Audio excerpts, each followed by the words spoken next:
Hello dear students, ये class आपकी शिक्षा शास्त्र विषय बीए फर्स्ट ईयर के स्टूडेंट के लिए है। और इस क्लास में हम पेपर 1 पढ़ रहे हैं जिसका शीर्षक है प्रिंसिपल्स ऑफ एजुकेशन, अर्थात इसका टाइटल है प्रिंसिपल्स ऑफ एजुकेशन, हिंदी में कहें तो शिक्षा के सिद्धांत। और आज हमारी क्लास का एक नया टॉपिक है role of mass media in education, जिसका आज हम लोग आज की क्लास में पार्ट 1 करेंगे और अगली क्लास में हम इसका पार्ट 2 करेंगे। थोड़ा सा लेंदी चैप्टर है इस वजह से, ठीक है। तो role of mass media in education part 1।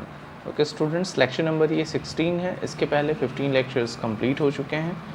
Jin students ने मेरे पहले के लेक्चर मिस किए हुए हैं तो प्लीज़ करके आप पहले उन लेक्चर्स को ज़रूर देखिए, उनको ज़रूर पढ़िए, वहाँ से पहले ज़रूर सीखिए, उसके बाद आप इस एक नए टॉपिक को कंटिन्यू कीजिए। ओके स्टूडेंट्स, तो चलिए आज का नया टॉपिक हम स्टार्ट करते हैं, role of mass media in education. Students देखिए, जनसंचार के माध्यमों का सामान्य परिचय, ठीक है, an introduction to mass media of communication. क्या होता है? प्रत्येक समाज, राज्य अथवा राष्ट्र के अपने कुछ विश्वास, आदर्श और मूल्य होते हैं, कुछ लक्ष्य और लक्ष्य प्राप्ति की योजनाएं होती हैं। वह इन सभी को जन जन तक अर्थात लोगों तक पहुंचाने का प्रयास करता है। वे साधन जिनके माध्यम से कोई समाज यह कार्य करता है उन्हें जनसंचार के साधन कहते हैं। वे साधन जिनके माध्यम से कोई समाज यह कार्य करता है उन्हें जनसंचार के साधन कहते हैं, जैसे समाचार पत्र, पत्रिकाएं, रेडियो, टेलीविज़न आदि। इन्हीं साधनों के माध्यम से जन चेतना जागृत की जाती है और जनमत तैयार किया जाता है। अर्थात लोगों तक किसी भी बात को पहुंचाने के लिए क्या प्रयोग किया जाता है? जनसंचार के साधन। इसीलिए इसे जनसंचार कहते हैं क्योंकि जन का अर्थ होता है लोग और संचार मतलब अपनी बात को उन तक पहुंचाना, इसे ही कहा जाता है जन संचार। और इससे लोगों में चेतना जागृत की जाती है, जनमत तैयार किया जाता है। जैसे कि देखिए, अभी कुछ समय पहले तक, वैसे तो अभी भी हमारे देश में अब तो पोलियो के कोई भी केस नहीं पता चलते, लेकिन चलिए मैं एक रीसेंट का आपको मैं बिल्कुल रीसेंट का उदाहरण समझाता हूँ। जैसे कि अभी कोरोना महामारी, इस महामारी के प्रकोप से किस प्रकार बचा जाए, क्योंकि देखिए अभी इसका इलाज हमारे पास नहीं है, लेकिन इससे बचने का रास्ता हमारे पास है। वो क्या है? बार बार साबुन से हाथ धोना, मास्क का प्रयोग करना, घर से बाहर निकलें तो किसी भी अनावश्यक चीज़ को ना छूना, और अगर छूना पड़ जाए तो हाथ को सैनिटाइज़ कर लेना, और हमेशा मास्क लगाए रहना, घर के बाहर तो बिल्कुल कंपलसरी। तो इन कुछ प्रिकॉशंस को अगर हम फॉलो करें तो हम इस बीमारी से बच सकते हैं। अब इस बात को जन जन तक पहुंचाना था, बहुत ज़रूरी था, वरना लोग चपेट में आ जाते। तो इस जानकारी को पहुंचाने के लिए हमारे देश की सरकार ने किस साधनों का प्रयोग किया? जनसंचार के साधनों का। और वो साधन क्या थे? सबसे पहले तो टीवी के द्वारा, ना जाने कितने एडवर्टीज़मेंट, समाचारों में, एडवर्टीज़मेंट में, रेडियो पर, मोबाइल में, इंटरनेट पे, मैसेजेस के द्वारा, न्यूज़पेपर्स में, पत्रिकाओं में, हर जगह इस प्रकार की सूचना फैलाई गई, जिससे कि जन चेतना जागृत हुई और लोगों को पता चला कि ऐसी बीमारी है और इससे बचने का ये तरीका है, जिससे कि हम काफ़ी हद तक इस पर कंट्रोल कर पाए। ठीक है, तो ये है जनसंचार के और जनसंचार के साधन। जनसंचार समझ में आ गया कि लोगों तक कैसे बात पहुंचाई जाए, और उन बात को पहुंचाने के लिए जिन साधनों का प्रयोग किया जाए वो जनसंचार के साधन। ठीक है स्टूडेंट, तो ये बात क्लियर हो गई आपको। चलिए आगे बढ़ते हैं, इनका वर्गीकरण देखते हैं। भाई, जनसंचार के साधनों का वर्गीकरण क्या है? तो जनसंचार के साधनों को मुख्य रूप से 3 वर्गों में बांटा है। किसमें? पहला लिखित, दूसरा यांत्रिक और तीसरा सांस्कृतिक। पहला लिखित, दूसरा, फिर से देख लेते हैं यहाँ पे, पहला लिखित, दूसरा यांत्रिक और तीसरा सांस्कृतिक। ठीक है, तो 3 प्रकार के साधन होते हैं किसके? जनसंचार के। अब इनको कैसे बांटा गया है ज़रा वो भी देख लो। लिखित साधन किसे कहते हैं? अर्थात जिसमें लिखकर भेजा जाए, लिखकर जिसमें प्रसारित किया जाए, लोगों तक पहुंचाया जाए, यानी कि छपा हुआ। तो हम अपने विचारों को प्रेस द्वारा पुस्तिकाओं, पत्रिकाओं, बुकलेट, पम्पलेट में छपवा कर जन जन तक पहुंचाते हैं, और ये जनसंचार के निम्नलिखित साधन माने जाते हैं।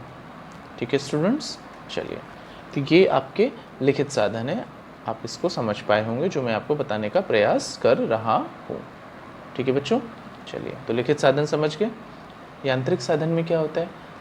यांत्रिक साधन, इस युग में वैज्ञानिक तकनीकी ने कुछ ऐसे यंत्रों का निर्माण किया जिनके माध्यम से हम अपने विचार को जन जन तक बड़ी आसानी से पहुंचा सकते हैं, जिसमें gramophone, tape recorder, radio, television, internet, ये सब क्या है?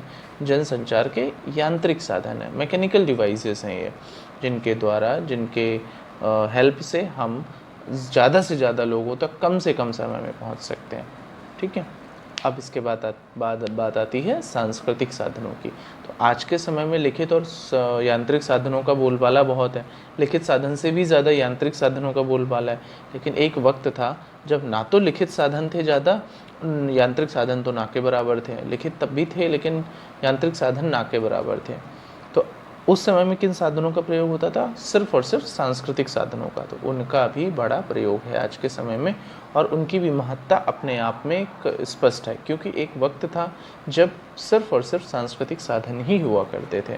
ठीक है, देखिए क्या होते हैं जनसंचार के वे साधन जो किसी समाज की संस्कृति के साथ जुड़े होते हैं और जिनके माध्यम से मुख्य रूप से संस्कृति का संक्रमण किया जाता है, अर्थात संस्कृति को एक पीढ़ी से दूसरी पीढ़ी में हस्तांतरित किया जाता है, उन्हें सांस्कृतिक साधन कहा जाता है। हमारे देश में इस वर्ग में के साधनों में रामलीला, नाटक, स्वांग, कठपुतली खेल, लोकगीतों का महत्व है।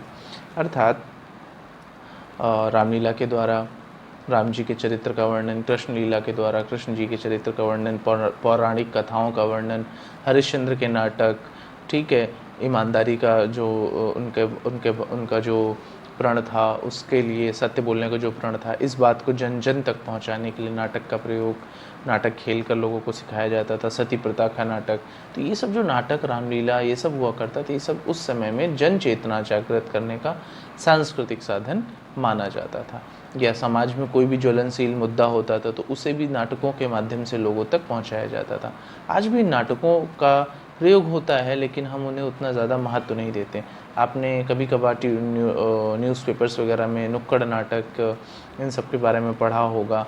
अधिकतर अब हमारे शहरों में होते रहते हैं। जो वर्तमान में जो ज्वलंत मुद्दे होते हैं, जो इम्पोर्टेंट मुद्दे होते हैं, उससे रिलेटेड जो लोगों को तक अपनी बात पहुंचाने का एक तरीका है, तो उसे नाटकों के माध्यम से हम बताते हैं। जो आजकल हमारी जो मूवियाँ हैं, जो मूवी के लिए जिनके लिए आप सब पागल हैं, वो सारी जो मूवियाँ हैं वो भी एक प्रकार का नाटक है।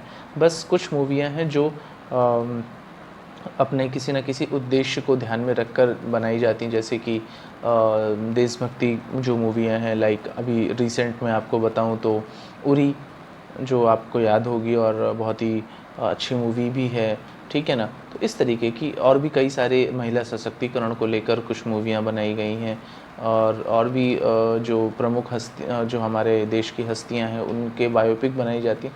तो ये सब क्या है? ये सांस्कृतिक साधन है जो लोगों तक उनके, जैसे किसी महापुरुष के बारे में कोई मूवी बनी या कुछ हुआ, तो वो लोगों तक उनका जो व्यक्तित्व है, उनका चरित्र है, उनकी खूबियों को लोगों तक पहुँचाने के लिए, ठीक है ना। तो इसलिए सांस्कृतिक साधनों का भी बहुत महत्व है।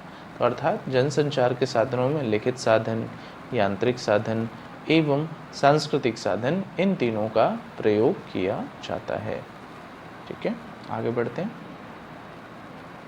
जनसंचार के साधन ये क्या है? शिक्षा के अभिकरण भी हैं और साधन भी है। कुछ शिक्षाविद जनसंचार के साधन को शिक्षा का विकरण मानते हैं। उनका तर्क है कि जिस प्रकार बच्चों की शिक्षा में परिवार, समाज और विद्यालय सहयोग करते हैं, उसी प्रकार जनसंचार के साधन भी सहयोग करते हैं, ठीक है। और साथ ही साथ कहते हैं कि जनसंचार का साधनों का निर्माण केवल शिक्षा की व्यवस्था के लिए नहीं करते, इसके अन्य उद्देश्य भी होते हैं, इसलिए ये अनौपचारिक अभिकरण है। कैसे अभिकरण है? अनौपचारिक अभिकरण। तो याद रखिएगा, ये शिक्षा के अनौपचारिक अभिकरण भी होते हैं। परंतु आगे एक और बात लिखी है कि परंतु हमारी दृष्टि से जनसंचार के साधन शिक्षा के अभिकरण नहीं, साधन है, ऐसा लेखक की दृष्टि से है, जिस भी पुस्तक का ये अंश है। शिक्षा के अभिकरणों में तो सामाजिक समूह व संगठन आते हैं, जिनकी क्रियाओं में भाग लेने से शिक्षा की क्रिया आगे बढ़ती है। जनसंचार के साधन ना तो सामाजिक समूह है, ना सामाजिक संगठन। इनके माध्यम से सीखने सिखाने वालों के बीच कोई अंतःक्रिया नहीं होती, अतः इन्हें शिक्षा के अभिकरण नहीं कहा जा सकता, इन्हें शिक्षा के साधन कह सकते हैं, और साधन के रूप में हम इन्हें प्रयोग कर रहे होते हैं। तो हाँ, सही है, क्योंकि देखिए अभी मैं आपको इस इंटरनेट के माध्यम से अपनी क्लास को आप तक पहुंचा रहा हूं, ठीक है। तो यहाँ पर ये जो इंटरनेट है वो क्या है, ये शिक्षा का अनौपचारिक अभिकरण नहीं होगा, ये मात्र साधन है। इंटरनेट और ये जो मोबाइल है, ये मोबाइल अगर मेरे पास ना हो तो मैं शायद आपके लिए क्लास ना कर पाऊँ और आप भी इसे शायद ना देख पाएँ, ठीक। तो जो ये कंटेंट मैं पढ़ा रहा हूँ ये आप तक पहुँच ही नहीं पाएगा।